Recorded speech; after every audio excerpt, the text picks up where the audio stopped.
So now let's go through and take a look at the steps that you would go through during this phase. Obviously, the first thing you're going to want to do is get proper authorization, and that's going to be from whoever's in charge.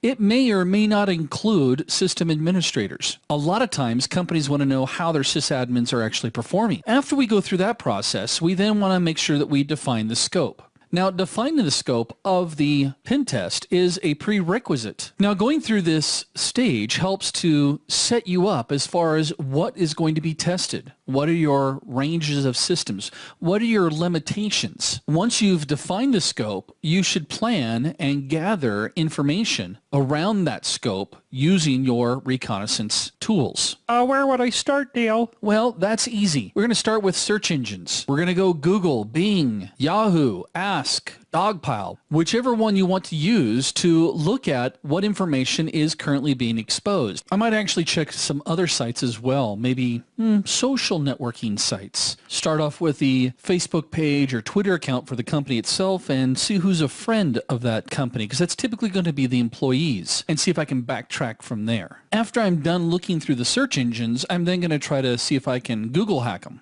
And I can either do that if I know the syntax myself, or I can use some additional tools that basically give me a GUI front end, like SiteDigger or the Google Hacking Database or MetaGoofle. If you remember from our reconnaissance course, Google hacking allows me to find resources that have been crawled by the Google search engine that companies may not know are being listed. Things like printers, cameras, which could give me an insight of IP addresses that are exposed, as well as what the device does. My next step after the Google hack is, again, going after those social networks: Facebook, Twitter, LinkedIn, Pinterest. People have this tendency at the social networking level to let their guards down. It's very easy for me to not only just see what people are talking about, but actually start up conversations with users or the employees. Hey, sounds like you got a great company. I'm thinking about joining the IT team. What type of systems do you guys use there? And of course, my favorite also is the help wanted pages. My next step would then be to go and footprint the websites. And I'm going to do that with a couple of different tools, either Black Widow, Website Copier, or HTTrack. What I'm going to do with these is download the entire website so that I can look at it offline and look at the code. You have to remember, everything that's presented to me in a web interface are simply files that are downloaded to my system. So why not download an exact copy of that website, directory structure and all, so I can take a look at what they're doing on the back end, especially if they're making calls from the front end to the back end. I'll then go through and do some email footprinting. Again, I've got some neat tools that'll do that for me, using a simple NS lookup command interface to find out the DNS names and IP addresses of their MX servers. I'll also use things like Email Tracker Pro, Email Lookup, and Polite Mail. Again, in this course, we're not giving you detailed information on how to utilize these tools. We've already done that. We're just putting this stuff inside of a step-by-step process for the pen test. Some of the information that I can get off of emails would include things like the encryption that they're using, as well as other services they could be using along with their email environment. Or are they hosting the email servers themselves, or are they hosting them from a provider? Then I'm going to go through and do some competitive intelligence. We call it competitive intelligence because that's what most people use these services for. Legitimate businesses will go through and find out what their competitors are trying to do. But again, attackers can use these same resources to find out what the people are doing. Services like Hoover. I understand they really suck. Just kidding. That was my vacuum joke of the day. Business Wire and Linux, and LexisNexis. Now, most of these are going to be paid services, but depending on the size of my target, it could be worthwhile.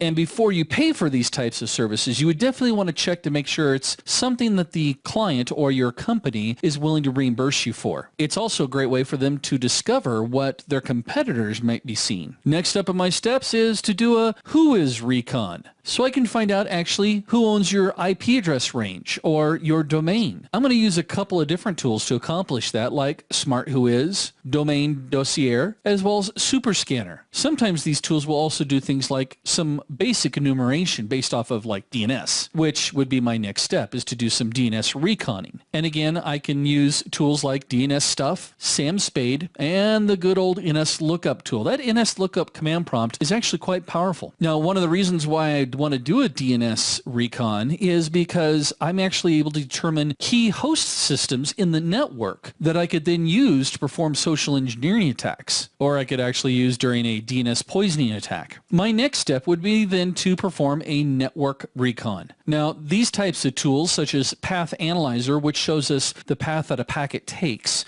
as well as Visual Route and Network Pinger, allow me to find out other information about the target network, which helps me to draw a better diagram of what I'm dealing with. And then finally, I'm going to try to attempt some type of social engineering attack or test. That includes something like shoulder surfing, see if I can gather information just by watching what people are doing, dumpster diving, as well as eavesdropping. This sometimes allows me to gather information such as the organization's security products that they're using, operating systems, software versions, network layout, IP addresses, names of servers, and who are the bigwigs. And then finally, I'm going to want to go through and make sure that I obviously document everything that I find. I'm going to use this document and all the information that I've collected to truly study, understand, and analyze the security posture of my target. I think a lot of people would actually be amazed at the information that you can extrapolate from the information that you've pulled off the network using this technique. And this is why it's so important to spend as much time as possible here, is because you're actually creating a map of everything else you're about to do.